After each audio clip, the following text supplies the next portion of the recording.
Ram Dass, born Richard Alpert in 1931, initially established himself as a successful psychologist and, during the early 1960s, taught at Harvard University.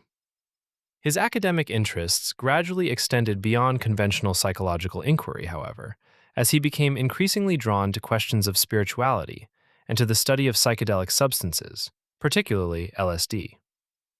At a time when such experiences were beginning to attract considerable intellectual attention, many scholars and writers were intrigued by the possibility that altered states of consciousness might provide new insights into the nature of the mind. Alpert became closely associated with this emerging field, collaborating with figures such as Timothy Leary, Aldous Huxley, and Allen Ginsberg on a number of books and research publications. The controversial nature of this work ultimately brought his academic career at Harvard to an end.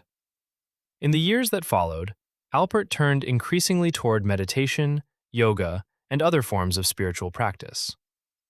After traveling to India and studying under an Indian guru, he adopted the name Ram Dass. His interests, however, were by no means confined to spirituality. He also engaged with environmental, political, and sociological questions and produced a substantial body of writing on a wide variety of subjects. Published in 1971, Be Here Now became one of the defining books associated with the spiritual counterculture of the period. Combining autobiography, spirituality, and an unconventional literary style, the book presented Eastern religious ideas with a playful and occasionally ironic sensibility. Its distinctive voice helped to give it a lasting appeal that many comparable works of the period failed to achieve. At the same time, Be Here Now can be understood very much as a product of its historical moment. It is in Dass's later writings that a more mature form of his thinking becomes apparent. Rather than treating his earlier convictions as settled truths, he repeatedly revisited his assumptions and remained willing to acknowledge his own limitations and mistakes. His writing is distinguished by an unusual degree of self-awareness. He appears capable of examining his own character with considerable candor, and this intellectual and personal honesty is central to the force of his work. At the age of 70, he published Still Here, an engaging meditation on aging and the prospect of death, its title deliberately echoing that of his most famous book.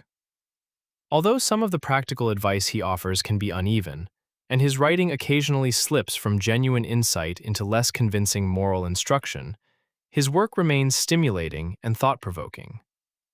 Within the broader body of Dass's writings, One-Liners, a mini-manual for a spiritual life, offers an especially accessible point of entry into his thought. More importantly, the book engages directly with a question at the heart of philosophical reflection: how ought human beings to live? Rather than presenting an extended philosophical argument, Dass approaches this question through a collection of concise observations and aphoristic reflections. The aphorism has a long history within philosophical writing, with figures such as Montaigne, La Rochefoucauld, and Nietzsche demonstrating the intellectual possibilities of the form. The strength of an aphorism lies in its ability to compress a substantial idea into a remarkably small space, whether a single sentence or a short, provocative paragraph. Such formulations do not necessarily provide definitive answers. Instead, they invite readers to examine their own assumptions and to arrive at their own conclusions.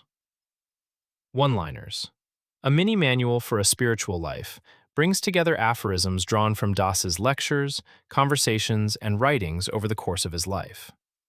Among the observations presented in the volume are reflections on aging, humor, and self-perception, including the ideas that aging is regarded as a failure within modern society, that humor involves seeing reality from another person's point of view, and that we should resist taking ourselves too personally.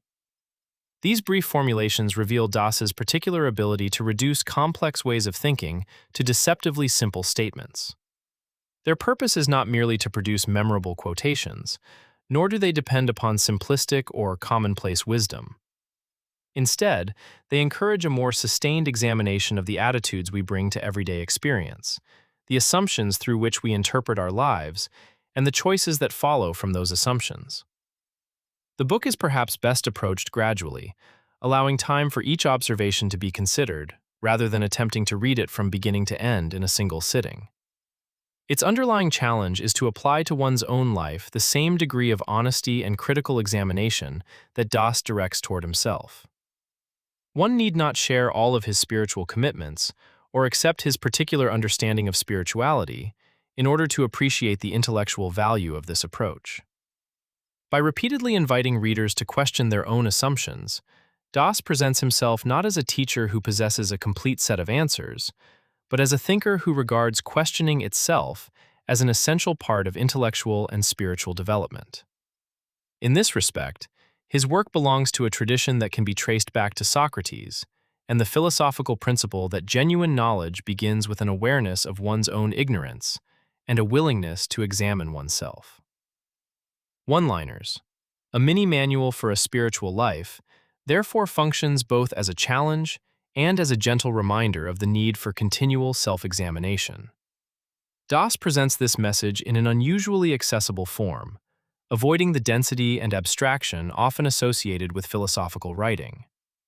The result is a work that may initially appear light, approachable, and even somewhat sentimental, but whose brevity and accessibility should not be mistaken for a lack of intellectual depth.